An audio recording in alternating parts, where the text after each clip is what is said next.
one of the first things I said is we're going to put our talent first. It's really important for us. We're going to treat our talent really well. We're going to put them first because if we do that right, almost everything else will fall in place. At the end of the day, it becomes obvious. And that's when you know, like, you've really created that culture by design that you're trying to, is when the entire company, it's not just the founders that are talking about this stuff, but the entire company is working according to this culture. And it's really powerful. And it sounds like you and I had the same experience where we kind of knew about this culture stuff, but we didn't really appreciate it until we really started to apply it, either us or with our partners or with the other members of the team. And it becomes so powerful. If you're looking for new ways to grow your business fast, today's guest is going to give you very practical, proven strategies to do just that. You'll be able to walk away from today's episode and apply to your business to grow even faster. And this isn't some guy that's just saying he knows how to grow fast or has some new loophole. He just hit the Inc. 5000 list as 114th fastest growing private company in the US. We hit 526, so this guy beat us this year. We're pushing to beat him next year. So go ahead, lock in, and really take some notes in this, because what you're about to hear is going to be very practical things that you can apply to your business to start growing faster right now. So welcome to the show, Rob Levin. Thanks for having me, Tim. Really excited to have this discussion with you. I'm excited to dive in today to go through some of how you've grown, because that's a 3,000% growth. I mean, when you started this thing, it was just you, your assistant, and your partner. How big are you now as a company? Yeah, so now we have about 35 or 36 people, and most of them are in Latin America. So we not only provide talent from Latin America for our clients, but we're run on the same talent that we provide to our clients. So like I said, about 36 or so people, and then we have 400 of our remote professionals, a little bit more than that now, working for our clients. That number goes up every week. I love it. And so what do you think has been your main mindset around growth? Like, how do you think about growth? Because to hit 114 on the Inc. 5000, that means you're being very aggressive and very intentional about growth. So how do you think, as the CEO, as the owner of the business, about growing and scaling your business? Yeah, co-CEO, co-founder. So the way we think about it is, number one, it's all about delivering wow experiences to our clients and to our talent. And I know you're thinking like, well, is that a marketing thing? Actually, it is. Because our clients, our talent loves working for us. They love the company, and our clients love us. We have an NPS score somewhere in the 70s, which is world class. That's the ability, the likelihood of somebody wanting to refer you to a friend of theirs. And that is how we've grown. We've grown, I think 90 to 95% of our business has come from referrals, which is really incredible to achieve that kind of growth consistently over the years.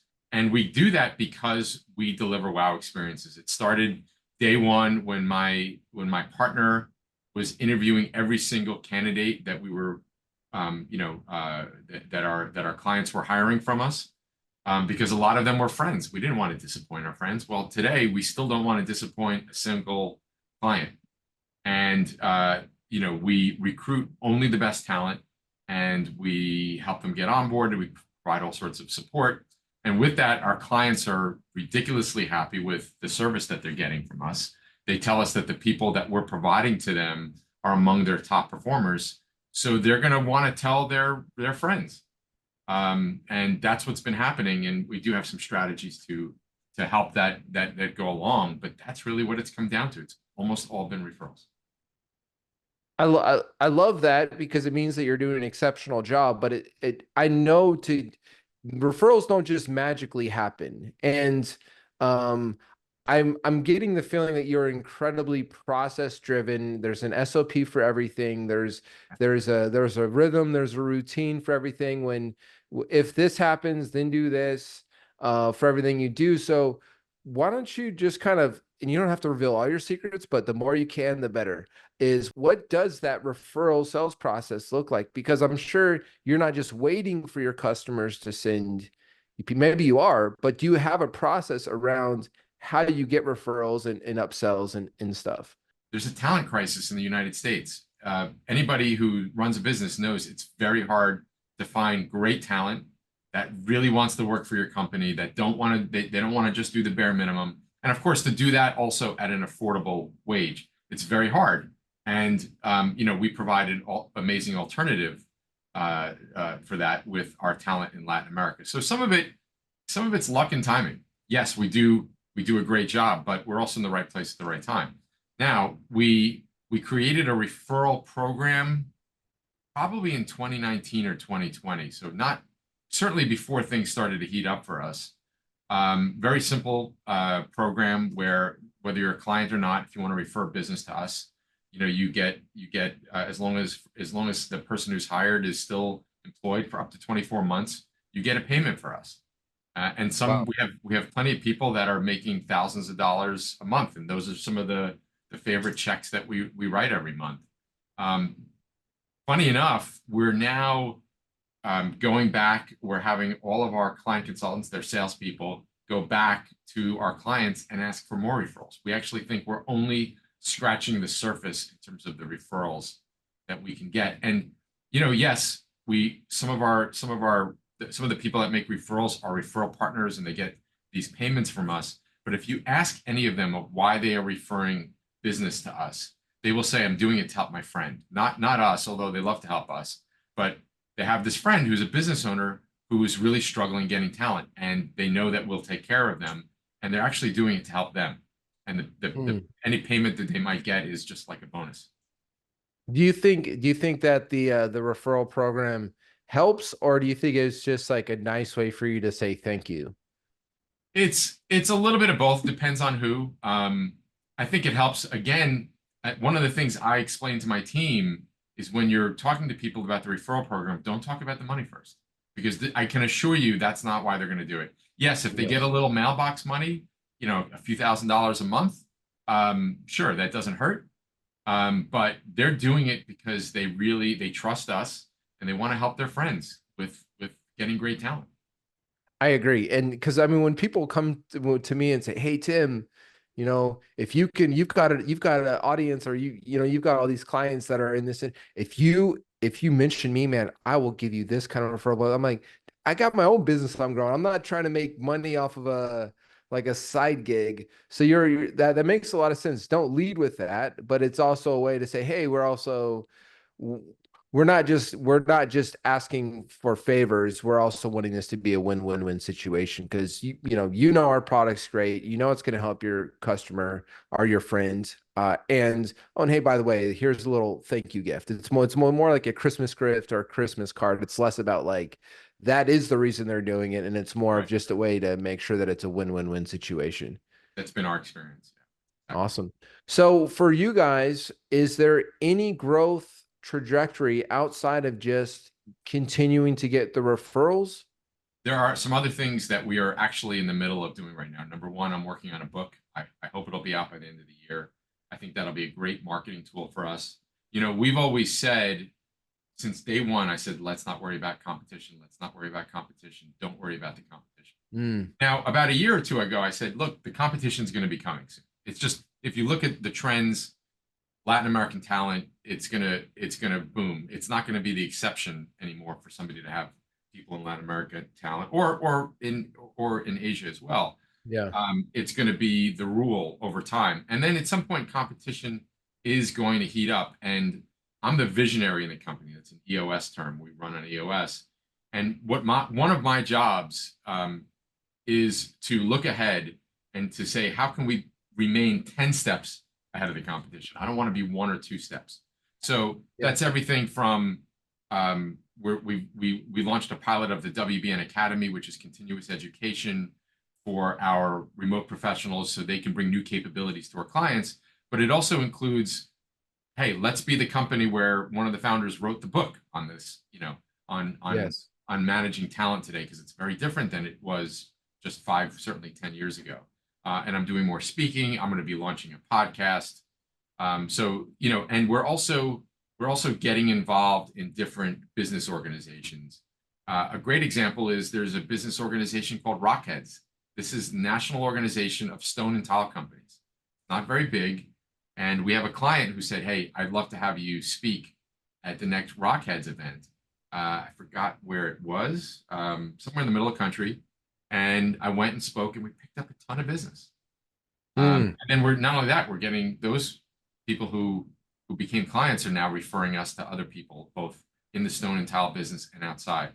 And there's other groups where I'll be speaking, and it just the word gets around, and it's been going so far. It's been going great, and we're really going to accelerate a lot of those plans. It sounds like what you already have good growth. Where you're really going is that longer term growth strategy, because writing the book, getting the podcast, doing those things, that's not like a, hey, I'm going to get this many meetings this month and I can convert at this speed, rapid growth. That's more of a, hey, I'm thinking of more about long-term growth, so we can have build more of a social presence versus like getting a direct, like, hey, let's go get customers next month kind of thing.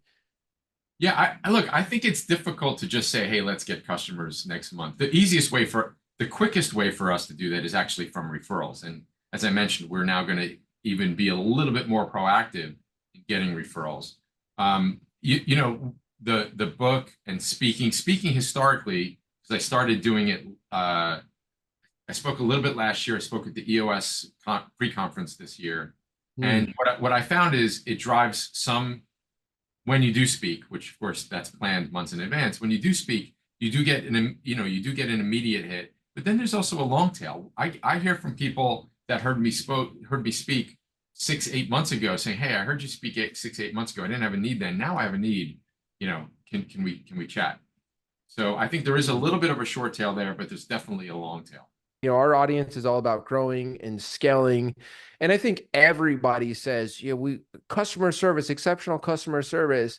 But to create such a wow experience that you're growing as fast as you are, primarily on referrals with not an aggressive incentive program, it's there, but what does that wow experience look like, from when you take a client on, and how do you ensure that you're getting customers like so happy that it sounds like they're becoming raving fans of you guys? It starts with our core values. So my partner and I decided to start this business in a bar in Portland, Oregon. Neither of us are from Portland or Oregon. And one of the first things I said is, we're going to put our talent first. We don't have time to go into those details, but it was really important for us. We're going to treat our talent really well. We're going to put them first, because if we do that right, everything else, almost everything else, will fall in place. That's where it all started. We now have 5 other core values, and they're actually lived and breathed in the company. And Yes. and that's the essence of what makes our clients so happy with us, and wanting to refer us, and literally raving about us, raving fans, as you said. So it starts with those core values, particularly that one, putting our talent first, because what we do is we by doing that, we now attract amazing talent. That we recruit from, I don't know, 15 to 17 countries. It varies by month in Latin America. And we have a great employer brand in those countries where we're sought out, get thousands of applications every single month. And then our recruiting department screens that to find that top 1 or 2% that are good fits for our clients. And then our clients get to interview and all that stuff. But it really just starts with maniacal approach on getting amazing talent. And then, yes, we have this experience, this expression here, wow experiences.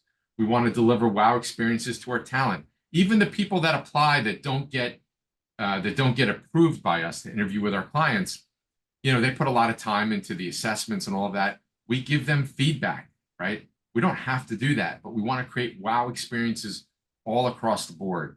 When a client has an issue, we're not saying, hey, let's just say it doesn't happen often, but a client like, hey, you know what, this didn't work for me. All right, no contracts. It's not working for you. We can stop today. Stop today. Whereas there's other companies, well, we have to stop at the end of the month, or we have a 12-month contract. Just doesn't, none of that stuff makes sense to us. We want to have wow experiences everywhere possible. So it starts with great talent, and then we're all committed to deliver wow experiences. Yeah. And I would have rolled my eyes at that 2018 when I started. So I had actually launched my company 2018 by myself. no concept of it's like you hear the word culture, you hear the word value. Yeah, cool. I'll figure that out when I get bigger. Right. Grew to 243 monthly marketing clients in 18 months and crashed because I didn't intentionally build the culture. And so I think what I love about what you said there, it's very real to me because culture exists, values exist. The question becomes, do you create and foster them and make them alive and well in your company and hire and attract people by those values? Or do you let it just emerge? Because if you let it just emerge by itself, it's not going to be good in 99.9% of the cases. And so we actually went through that whole thing. And when my co-founder jumped on in 2020, and we need to know what our core values are. And so what you're saying, I 1000% agree with, because it's that hard work you put in to figure out what the values are. And then the reinforcement of that every single day, you start to attract the right talent. Like for us, we twice a month meetings with all of our employees, which are personal, professional, financial goals. We mentor them through that. Everybody knows our core values. And what Rob is saying, anybody listening, what Rob is saying is 1000% true. And any of the guests you hear that come on here that are successful, this is a big part of what makes a company grow beyond those in that initial phase. This is what is allowing a company like yours, Rob, to continue to grow, because we don't build businesses, Rob, right? Like we build people and the people build a business. That's a great way to say it. I'm the visionary. I kind of know how we should be doing things, what needs to be done. I'm not great at implementing things. I could do it. My partner is really good at it. He was great at having the patience to interview people and work Yeah. with them every week. And separating those visionary and integrator roles has been really critical for us, where I can focus on my unique ability and he's focusing on his. Yeah, it's the same story. And I didn't realize that that's what was happening until later on. Because I remember I picked up an EOS book, or it was Traction or whatever. Yeah. And Cindy, my co-founder, she's like, "Hey, you should read this." A friend of ours suggested it, and I'm like, "Oh, we should build our whole company on this." And then it was every day. There's a bridge over here. You can't see it because my window's shut. But there's this bridge that goes over the ocean to a key, and it's a beautiful run, about a 5 mile run. And every day I'd run, boom, from there back. I would like listen to the book as much as I could, probably 10 or 20 times in 2020. And I will tell you right now, Rob, building the culture, the infrastructure, we call it our tribe huddle, but it's a level 10 meeting every day. Like having these processes in place allow for so much scalability, and really it's been great for us. What I'm curious about, I want to pick your brain on, is what does it look like for you and your company? How do you ensure that you are keeping the values alive? Like, what does that look like where people are living the values versus just like, oh, something on the wall? Yeah. So it's a great question. In particular, we started something maybe 3 years ago called the W Awards, where anybody can nominate anybody else in the company for a W Award. It's when they go above and beyond their responsibility, and it's got to be tied into one of the core values. So every week, those get nominated, and I think the CEO, I forgot who it is, or the department manager reviews those, and then they approve them. And we recognize those people who get those W awards every week. You should see their faces light up. It's a very there's like a very small monetary side to it, but it's really about the recognition in front of their peers. So we're recognizing people for those core values all the time. And then every once in a while, we end up hiring somebody that doesn't fit in with the core values.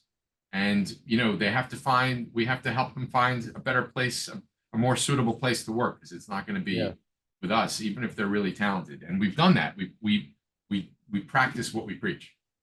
Because it's not that your core values are always right or wrong. It's just, here's our core values. We want to attract people that are aligned to those core values. And if they're not, it's not like just because they're not aligned with your core values doesn't mean that they're a bad person. Right. It just means that they're not a fit for here. And I think Jim Collins talked about this. He said the greatest companies have some kind of core value that everybody assents to. What's less important is what the actual values are, and what's more important is that everybody knows and is bought into the values and the mission. So you have 5. We started with 7, but then the team over time ended up creating 3 more. So I know 10's a lot, but they are all alive. There's not one in there that's dead. What are those? Are you cool sharing what your 5 core values are, Rob? Yeah, there's 6. There was the put our talent first is the first one. I actually pulled it up. The other Okay. 3 here. Work with integrity and transparency. It's number 2. These are not really in order. Work with an ownership mentality, one of my favorites. Have a growth mindset, work with an excellent attitude, and pursue excellence. Literally, excellence is our standard, people is our passion, our pursuit of growth is relentless. We take extreme ownership, a lot of the shared core values there. And I think what's really, really important in that is just that you actually create, the more that you get your team bought into this, it's almost like you start to create a culture that's like an immune system. What we found, Rob, is that when we actually have the wrong talent that comes in, we don't even have to let them go. It's like the team almost kind of, not in a negative way, but it's like they come into the culture and like, oh, it's almost like a cult, like that's got a culture going on with there. So people come in, they're like, oh, this is a little too intense for me. Because, at our company, everybody's very like resolved to win. They've got huge goals in their personal lives. They're big thinkers. And when people come in that are just looking to like clock in and clock out, they're like, I don't know about this. This is a little too extreme for me. And they leave, and that's fine. But that's what we found. Have you found the same thing where because the strength of your culture, it almost acts like an immune system that when the wrong people come in, they kind of almost just get pushed out one way or another? Yeah, yeah. I would say they get pushed out or they start to stand out and stand out in a not so great way. It just Mm, becomes, at the end of the day, it becomes obvious. And that's when you know, like, you've really created that culture by design that you're trying to, is when the entire company it's not just the founders that are talking about this stuff, but the entire company is working according to this culture. And it's really powerful. And, it sounds like you and I had the same experience where we kind of knew about this culture stuff, but we didn't really appreciate it until we really started to apply it, either us or with our partners or with the other members of the team. And it becomes so powerful. I mean, there's an expression by Peter Drucker, who was a very famed um, business consultant. He said, "Culture eats strategy for breakfast," and yeah. that's only a few words, but it's so powerful. Yes. Yeah. It's there was that was in the anyways, we could share books because I love Peter Drucker as well. But let's make a little bit of a shift. So you're at Inc. 5000. I think I'll see you at the gala this year. Be cool to meet you in person. You hit 114 this year. What does your growth goals look like over the next 1, 3, 5 years? Like where are we going to see Rob over these next few years? Yeah. So the best way to talk about it is, first of all, it comes down to our mission. When we talk about growing, our mission is to help amazing talent and amazing companies fulfill their dreams, right? That's our mission. So when we talk about growth, it's we want to help more companies and more talent, more people fulfill their dreams. That's what we want to do. So it's not just growth for the sake of numbers. The numbers are a great byproduct. Don't get me wrong. But we want to help as many people who fit in with what we do as possible, right? So I mentioned to you that I'm going to be doing more speaking, and really we're going to be more proactive in getting referrals. And there's a few other things that we're going to be experimenting with. I think a lot of marketing, especially today in the B2B world, probably in the B2C world, is a lot about experimenting and tweaking. And I don't believe there's a magic pill anymore, or if there ever was. So we're looking at doubling over the next 3 years. Obviously, 2020 was when we just started to get going. So our growth rate will probably slow, but we will grow. We'll grow Sure. revenue and profits, and the number of people that are working for our clients. Those numbers will go up really, really nicely. Every year it becomes a little harder to hit your same Inc. 5000 number because it's a It's almost percentage of growth. yeah. Yeah, I mean to double growth, if you're doing, a million a year and going to 2 million a year, that's pretty easy. To go from 100 million a year to 200 million a year, that's a little bit more work, though it's the same growth rate. So I'm curious, what is a question I asked some of the podcast guests. I don't ask them all, but I was thinking, man, I'd love to hear Rob's answer on this. And that is, we know that we see these incredibly successful entrepreneurs and business people, and they could lose it all. We had David Meltzer on our podcast, and he had $100 million business, was doing super well, lost it all, went bankrupt, and now built back to $100 million agency. So we know these things happen. What would you do, Rob, if you were to lose all of your money, all of your connections, and your business? What would you do to get back to where you're at right now as quickly as possible? Yeah, I'll tell you what I would do. I would reach out to business owners because that's the space I know well. For over 30 years, I've been one way or another, serving business owners, media company, accountants, very wide range of stuff. I know that market well. I would really just speak with them and see where they're having challenges. And because again, I know that market, and I would build another company that would help them with their challenges. I would also probably tie that into challenges that I had in growing Work Better Now, because that's how this company started. It was I hired my first assistant in 2014, changed my life, and then I was referring friends to other companies in Latin America. Then I realized I can do it better. So I would just look for that problem to solve that I had and that others have, and then I would build a company all over again, following much of the same steps. Work with my partner. We have different unique abilities, yet we have the same core values, and build a company around a culture that's done by design and not by default. And then whatever we would do. I don't know what it would be, but it would be probably serving that market. And again, following a lot of the same steps that we did with Work Better Now. So one thing that really sticks out, and anybody listen to this, pay attention. Rob, what you said wasn't about the thing you sell. Your obsession was finding a problem to solve and the business model around how you would execute that.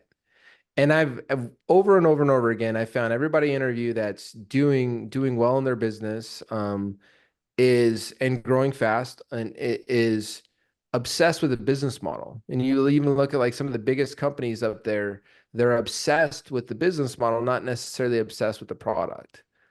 And so your whole focus is like, how do I get find the right problem to solve, and then get the right people on the bus to help me solve it, and make sure I'm building the right culture to attract those people. Is that kind of like, if I were to put it in three things, would that be it? I love Absolutely. it. And that's one thing people, they can't take away from you, is that experience that you've learned over time. And so I love that, Rob.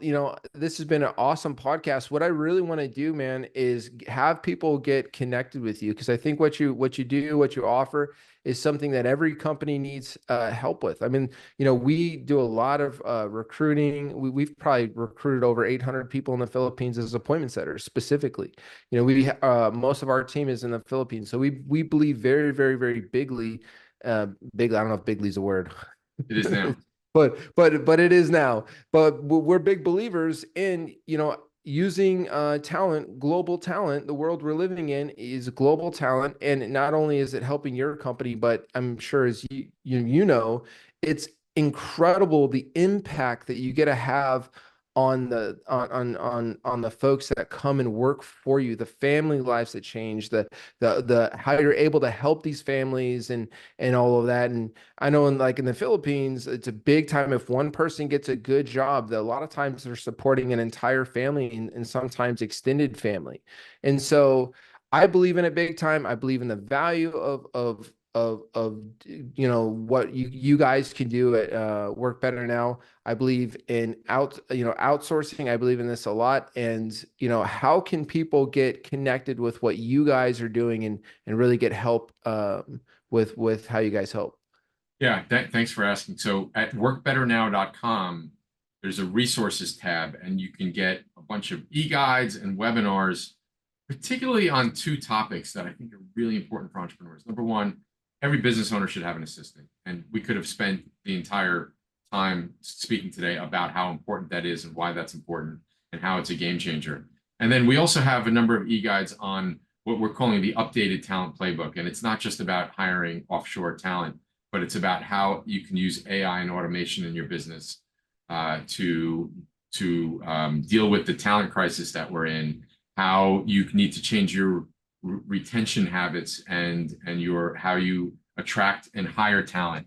We go into all of that. So you can find all of those resources. They're all free at workbetternow.com. And then, of course, you can find me on LinkedIn. Just type in Rob Levin, Work Better Now, and I'll pop up. Love to hear from you. If you're not using global talent, if you're not using automation, and if you're not using AI, your company is not going to exist. Not by 2030. Nope. No. If not sooner. Nope. No, I mean, it's just the simple fact of the efficiency and the cost of what your competitor, if your competitor is using all three of those things, they're going to destroy you. And if you're using those three things and you get really good at using those three things, you're just going to have a competitive advantage. In the future, it's just going to be normal. Like if you don't have them, you're not going to exist. Right now, people kind of exist without some of those pieces. So if you're listening to this and you're missing any of those pieces, go check Rob out. It sounds like he's got some great resources there. Rob Levin, this has been awesome to have you on the show, brother. And I'm excited to see you at the Inc. 5000 Gala. Yeah, so I'll either we'll see each other either before the actual gala or we'll see each other's with tuxedos on. Either way, looking forward to meeting you guys in person. Awesome, brother. Well, it's great having you, Rob. Talk soon, man.